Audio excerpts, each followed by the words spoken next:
Venerdì 17 maggio, buonasera e ben ritrovati al notiziario di prealpina.it. In apertura la cronaca, venerdì nero tra Gerenzano, Origgio e Sumirago per 3 incidenti sul lavoro. L'ultimo in ordine di tempo, poco dopo le 15, in una stamperia di via Sandroni a Sumirago. 2 operai, uno di 47 e uno di 70 anni, sono rimasti feriti a causa del distacco di una parte incandescente di un macchinario che li ha investiti. Il più grave è il 70enne che, oltre a traumi da schiacciamento, ha riportato ustioni di secondo e terzo grado agli arti inferiori. È stato trasportato d'urgenza in ospedale a Niguarda con un elicottero.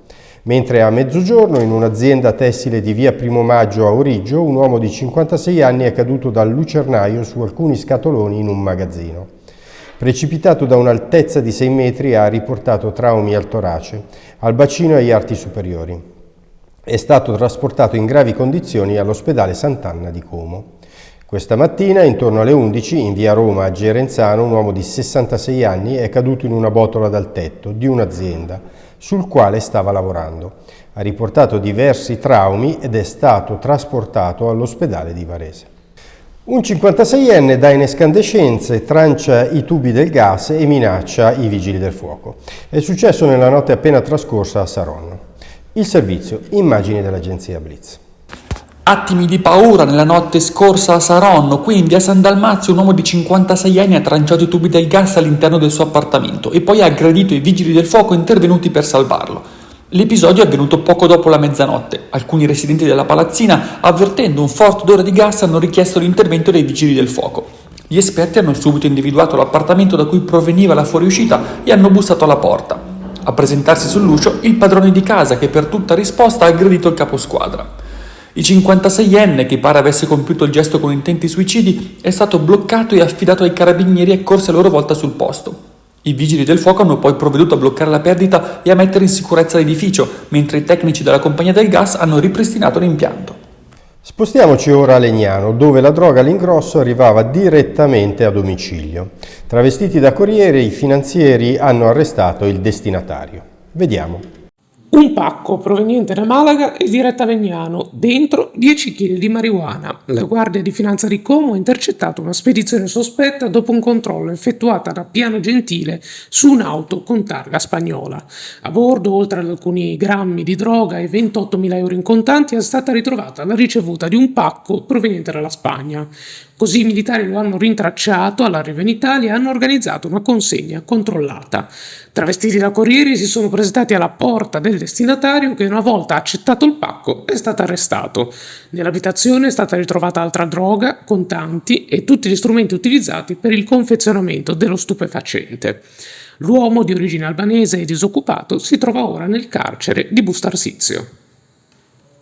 A Varese, dopo la frana, sale l'appello da Velate.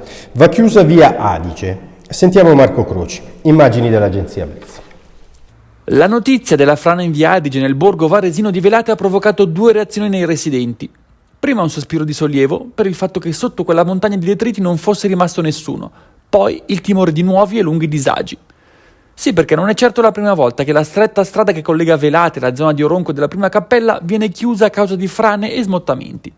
Era già successo un paio d'anni fa e prima ancora nel 2011, quando i residenti arrivarono a presentare in comune una raccolta firme per sollecitare gli interventi e la conseguente riapertura della strada. Per chi abita qui, spiega un residente di Velate, si tratta di un collegamento molto prezioso perché permette di spostarsi verso il nord della provincia in modo più rapido. L'alternativa? Risponde sempre il residente. Scendere fino ad Avigno, percorrere via Oriani e dalla rotonda dell'ex Ferro di Cavallo salire lungo via Virgilio. La speranza è quindi che questa volta le operazioni di pulizia e messa in sicurezza possano essere più veloci rispetto al passato. Sempre a Varese si cominciano a sentire le conseguenze delle ultime piogge. Il lago ha tracimato creando disagi. Ce ne parla Luca Broggini, immagini dell'agenzia Blitz. Il lago di Varese ha inghiottito le sue sponde, ritornando a sfiorare livelli mai visti negli ultimi 10 anni. Il livello, sempre oltre la soglia per gran parte della primavera, è tornato a crescere con l'ultima perturbazione che ha colpito il Varesotto. Tratti della pista ciclabile sono sommersi, campi e attività allagate e le società remiere sono finite a mollo. Alla Canottieri Varese l'hangar barche è stato invaso dall'acqua e anche il piazzale davanti alla storica sede, fuori uso docce e servizi. La nuova palestra è ancora all'asciutto, un ulteriore aumento di 5 cm potrebbe mettere off limits tutta la sede. Situazione analoga pure a Gavirate, con il lungolago quasi totalmente sommerso. La sede della Canottieri Gavirate, più indietreggiata, è rimasta all'asciutto. Il sodalizio rossoblù avrebbe dovuto ospitare un'importante regata regionale domenica. L'acqua alta ha imposto il rinvio a data da destinarsi. Gli spazi a terra oggi non sarebbero stati sufficienti per ospitare 900 atleti provenienti da 48 società lombarde. Gallarate tiene banco il caso dei murales di fronte all'Istituto Gadda Rosselli. Questa mattina gli studenti hanno protestato contro l'obbligo di cancellarli per mancanza di permesso paesaggistico. Per noi sul posto Elisa Ranzetta. Un flash mob per che cosa? Che cosa volete difendere? Oggi siamo tutti qui, tutti ragazzi di quinta, maggiorenni e non, chiaramente autorizzati dai genitori, per difendere un murales che rispecchia un po' la nostra identità come istituto. Noi come rappresentanti degli studenti ci siamo fatti carico un po' di organizzare quello che c'è oggi qua davanti a scuola, perché riteniamo inammissibile la cancellazione di un'opera d'arte, soprattutto fatta dagli studenti in un ambito di condivisione e di inclusione. Questa è una lettera che abbiamo preparato proprio da consegnare al sindaco successivamente, quindi a questa manifestazione volevamo incamminarci verso il comune e andare a consegnarglielo direttamente. Ovviamente se ci darà la possibilità di incontrarlo, noi in totale modalità pacifica intendiamo parlare con lui e dare le nostre ragioni per cui questo murale non deve essere tolto. Ora le anticipazioni dei temi che troverete sulla Prealpina in edicola domani. Ce le presenta Massimiliano Martini. La provincia che sogna, abbiamo intitolato così la pagina della Prealpina che annuncia il convegno di domani a Luino su un maxi progetto di recupero, al quale si aggiungono le sfide presentate dall'Ordine degli Architetti a Ville Ponti sotto il titolo di Ingegno Varese 5.0. Altro tema forte è quello del focus del sabato, che tratta dei costi per le famiglie che hanno figli in un periodo di forte denatalità. Titolo del focus: Figlio mio, mi costi un po' troppo. Per gli approfondimenti la pagina C'era una volta la politica, con la presentazione del libro del castellanzese Michele Palazzo. Infine tutte le anticipazioni del ricchissimo weekend di sport. In chiusura lo sport, calcio.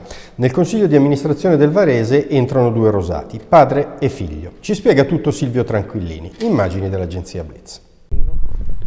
Giovanni Rosati, una new entry nel CDA del Città di Varese. Quali saranno i tuoi ruoli e quali le prospettive per la prossima stagione, visto che ormai già ci siamo?